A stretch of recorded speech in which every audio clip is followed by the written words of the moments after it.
Hi friends, it's me Prasad. പലപ്പോഴൊക്കെ നിങ്ങൾക്ക് നല്ല മനസ്സുണ്ടായിരിക്കാം അല്ലേ? ആ നല്ല മനസ്സ് ഒരുപാട് ആളുകൾക്ക് സഹായിക്കാനുള്ള മനസ്കത, ഒത്തിരി പേർക്ക് ഒരുപാട് നല്ല നല്ല സഹായങ്ങൾ, ഒരുപാട് നല്ല നല്ല വാക്കുകൾ പറഞ്ഞു കൊടുക്കാനുള്ള മനസ്കത ഒക്കെ കാണിച്ചിട്ടുണ്ടായിരിക്കും. പക്ഷേ നിങ്ങളുടെ യഥാർത്ഥ ജീവിതത്തിൽ ഒരുപാട് പ്രശ്നങ്ങൾ നിറഞ്ഞതും ഒരുപാട് ദുഃഖങ്ങൾ പേറി നടക്കുന്ന ഒരാളായിരിക്കാം ഒരു പക്ഷേ നിങ്ങൾ നിങ്ങളുടെ സഹായങ്ങളും നിങ്ങളുടെ നന്മയും ഒരിക്കലും നിർത്തരുത്. കാരണം എന്തെന്ന് വെച്ചാൽ ഒരുപാട് നല്ല കാര്യങ്ങൾ ചെയ്യുന്നവർക്ക് ഒരുപാട് പരീക്ഷണങ്ങൾ അനുഭവിക്കേണ്ടി വരും.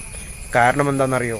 അവൻ ആ പരീക്ഷണങ്ങളെ അതിജീവിക്കാൻ അവന് സാധിച്ചു കഴിഞ്ഞാൽ, അല്ലെങ്കിൽ അവൾക്ക് സാധിച്ചു കഴിഞ്ഞാൽ, അവളുടെ പരലോകം എന്ന് പറയുന്നത് സ്വർഗത്തായിരിക്കും എന്ന് ഞാൻ വിശ്വസിക്കുന്നു. അതിനായിരിക്കാം ഇത്രയധികം ബുദ്ധിമുട്ട് ഈ ഒരു ജീവിതത്തിൽ അവർക്ക് വീണ്ടും വീണ്ടും അടിക്കടിക്ക് വന്നുകൊണ്ടിരിക്കുന്ന എന്ന യാഥാർത്ഥ്യമാണ് എനിക്ക് മനസ്സിലാക്കാൻ സാധിച്ചത്.